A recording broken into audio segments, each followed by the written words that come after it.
Now, Mr. President, on another subject,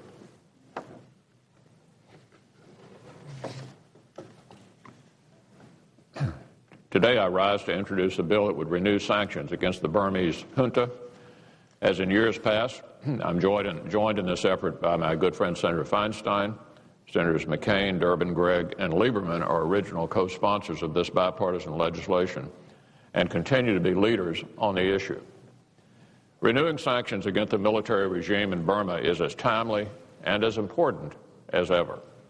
Over the past year, the regime not only has made clear that it has no intention of reforming, it is also trying to stand up a new sham constitution and to legitimize itself in the eyes of the world through a sham election. In my view, the U.S. must deny that regime that legitimacy. By way of background, a little history is in order.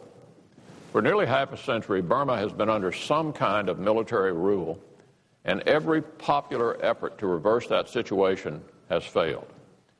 In 1988, military authorities violently put down a popular uprising. 2 years later, the Burmese people went to the polls and handed an overwhelming victory to the pro-democracy opposition, and the junta ignored the results. It never seated these popularly elected candidates.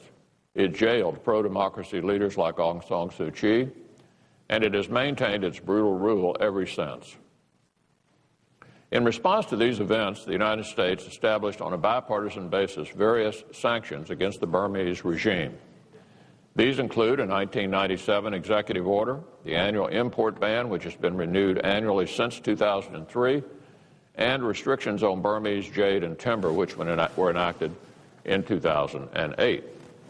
On a number of occasions since 1990, the U.S. and the UN have attempted to engage Burma diplomatically.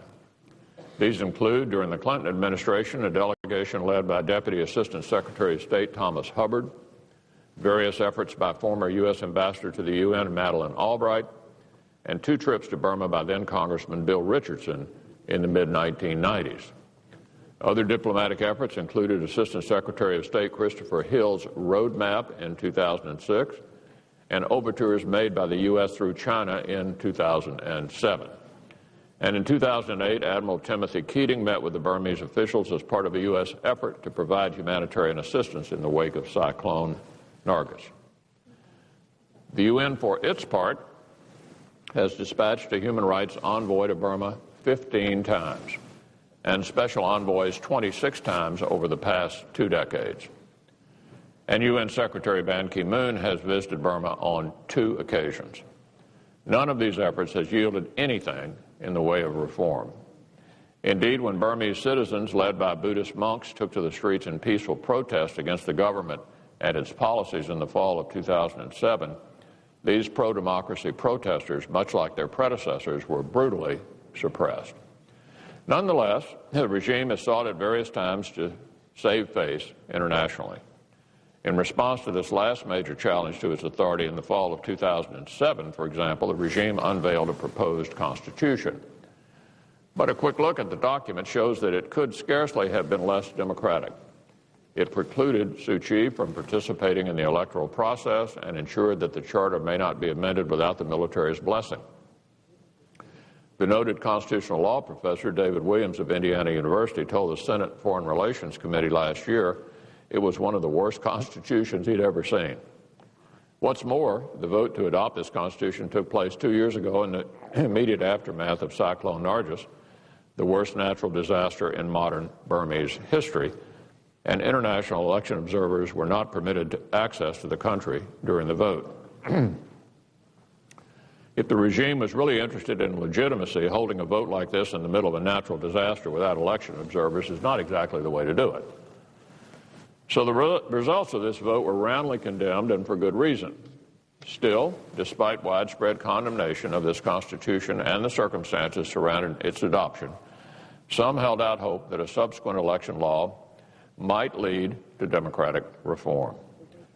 But those hopes were dashed earlier this year when the regime actually issued the long-awaited election law. Among other things, the law would force the Democratic opposition, the National League for Democracy, to expel Suu Kyi if the party chose to enter any of its candidates in the upcoming national election. and it forbids political prisoners and Buddhist monks from political participation. The deadline for registering candidates and political parties under the new law is later this week, and parties that fail to register before then will be deemed illegal. In other words, the law's practical effect would be to sideline Burma's most prominent democratic reformer and force its leading opposition party out of business. We also get periodic press reports of ties between Burma and North Korea, including a particularly alarming report in recent days about an alleged weapons transfer from Pyongyang. Now, last year, the Obama administration initiated a review of U.S. policy with respect to Burma. As a result of that review, the administration decided it was time for the U.S. to take another run at engaging the regime. That's why last summer, Secretary Clinton reportedly proposed to her Burmese counterpart at an international conference in Southeast Asia that the U.S. remove its investment ban on Burma in exchange for the unconditional release of Suu Kyi. Whatever the merits of this overture, this was a serious offer from a high-ranking U.S. official aimed at improving bilateral relations. Yet, not only was Secretary Clinton's offer ignored and Suu Kyi not freed, the regime actually extended Suu Kyi's detention for another year and a half. And several months later, the junta denied her appeal. It was shortly after that that the regime released the anti-democratic election law I just referred to. So however well-intentioned, the administration's policy of engagement has unfortunately met with the same fate as earlier engagement efforts, notwithstanding the fig leaves the regime occasionally holds out as supposed proof of its willingness to reform.